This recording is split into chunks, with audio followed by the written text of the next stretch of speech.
I just found on Tubi. You find a lot of found footage horror films on Tubi.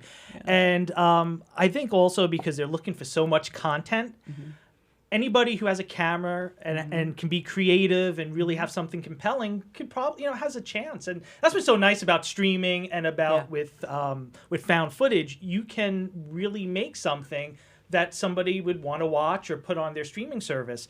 And with Audition, the one thing that I found that was not funny, but in the beginning it says that the families, because it's about a serial killer who hires young actresses to come in.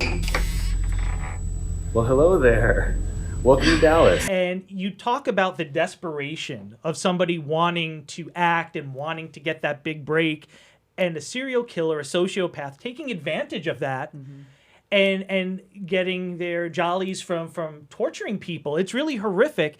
In the beginning of the film, which I thought kind of took me out a little bit, it said that these were this is all real footage, kind of like the Texas Chainsaw Massacre, that type of thing. And it said that the family allowed the release of those videos, and I'm like, that's crazy. No family, no matter how much they think it would help, would put their daughter and allow that footage to be out there. So that kind of took me out a little bit, but I thought it was very real the way it was shot. They were using probably like a low res type of camera.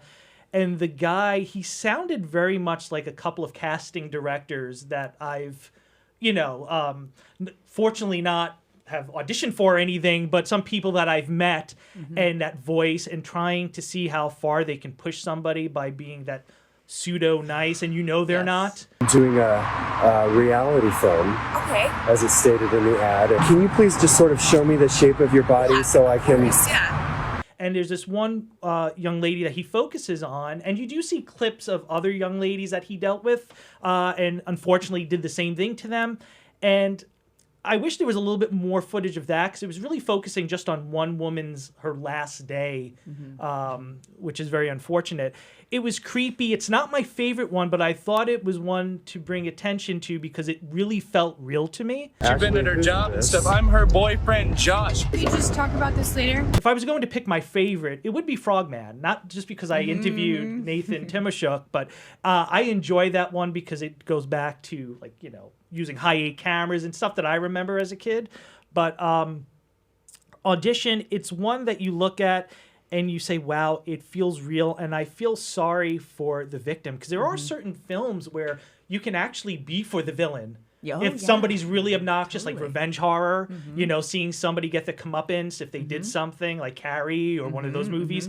And this movie, I felt horrible for her, because you know what's going to happen, and she's young and vivacious, and the twist at the end. This is a spoiler alert, so if you're going to see Audition, you might want to skip this part or shut it off, watch Audition, and then come back to this point. That she mentions about her sister. She had an older sister who was also an actress that we find out later. And then we're able to put two and two together, because when she didn't want to talk about it, and that shows you how mean and how psychotic he was. He wanted her to admit that she, her sister died, knowing that he was the one that did it. And then you see that film at the end. That twist I didn't see coming until she started speaking about her sister. It's horrific. It's not a feel-good movie, but it does stay with you, and it felt realistic, so that's why I chose it. Thoughts from the gallery? Yeah, I enjoyed it as well. I thought it was interesting because, as you said, a lot of times, right, you position the camera in the POV of a particular person to put you behind their eyes because you want to empathize with them. And this, I felt like, was sort of a flip on the the male gaze and the negative aspects of the male gaze. I mean, this doesn't just show you the male gaze. This asks you to sit behind it for an hour and a half and experience what it must be like in this person's head when every single person that he is looking at is auditioning for what role they're going to play in his life, in his fantasy, for him. And that's a really uncomfortable feeling for an hour and a half. I thought the turn at the very end when it switched to the camera, and when they give the camera to the actress, Correct. I thought was interesting because it's almost like, okay, well, we've spent an hour and a half in the sort of male gaze where everyone is a target, and now we're spending this time behind the eyes of someone who, to keep themselves safe, inherently has to see everyone as a threat. And she's lost in this mannequin factory and looking around at 100 sinister figures, any of whom could be a danger to her. And I thought that was a nice flip on what the film had done for the previous hour and a half. I thought that was interesting. Agreed. I think it's a hard movie as a female who actually pursued acting, because I don't know about you, but I definitely have like bad experiences, scary auditions. Oh, yeah. When you're like 17 and you're going for it and you just take the train to the city, you know, my parents are wonderful people, but they're not artists and they don't know about that industry. And so like I've had experiences, like I had an audition once in a hotel lobby. Yeah. And I shouldn't have gone, but it was just like I wanted the role. Totally. I wanted to We've get an all- acting job. I wanted to be famous. Yeah. And I was like, course. okay, I'm going to go, but I'm not going to go if it's in a room. That's my my boundary. So thankfully it stayed in the lobby. And they were just weird. And I was so nervous that it was like the worst audition of my life. And I left thinking, if they want to cast me, then I know that it's a scam.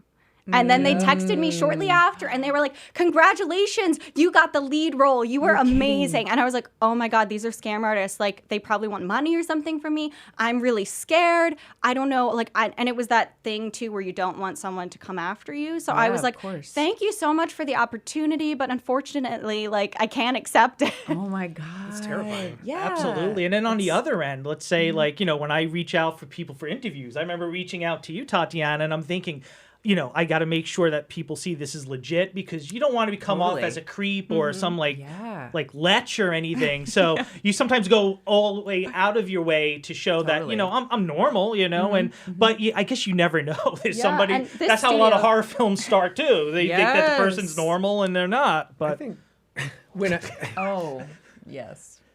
I know where you're going. when Alison was cast in It Plays Like Love, and we had to fly her from New York to rural Georgia, where we were shooting this film. Oh my God. In the evening, because that's how the scheduling worked out, and I was driving a van. Yep.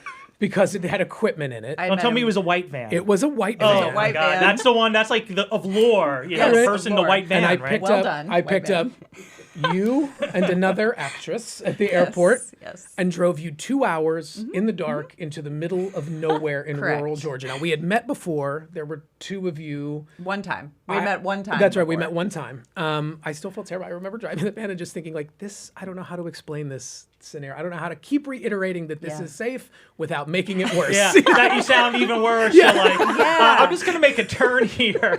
It's like death proof. Like, oh my God, what's this guy gonna do? Also, I just want to add that he got lost. I did. Just to bring it back to Adam's sense of direction. I did You get got completely lost. lost We and had had to to ask ask a someone for guy. directions. Yeah, and he had a. But he yeah, had a- that could have been creepy. Like it was pitch black outside.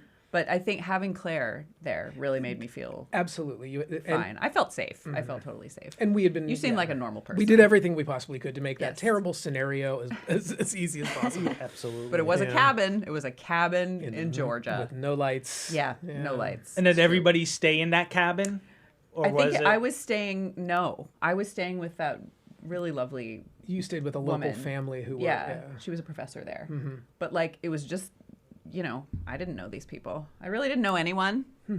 Sorry, Mom, that I did that. It's a you leap just, of faith. You just hope it's going to go. I mean, thankfully for both of us, it's always been okay in the end. Yeah. But like Seriously, it could the have length you go to pursue this, you know, it It's is true. like sometimes it makes you think. It really does. I see that we're coming to a close. I'd like to thank everyone for today's show. It really was amazing. I'd like to thank Adam Lucas. Thank you guys, as Alison always. Gregory. As always, Tatiana Szpur. Hey, everyone, please like and subscribe. Plus tax, again, I'm doing it. Please hit that notification bell for all new notifications. As always, I would like to thank also LMC Media and Tim behind the board. You're amazing. Everyone, thank you for coming down the rabbit hole with us. Thank you. Thank you.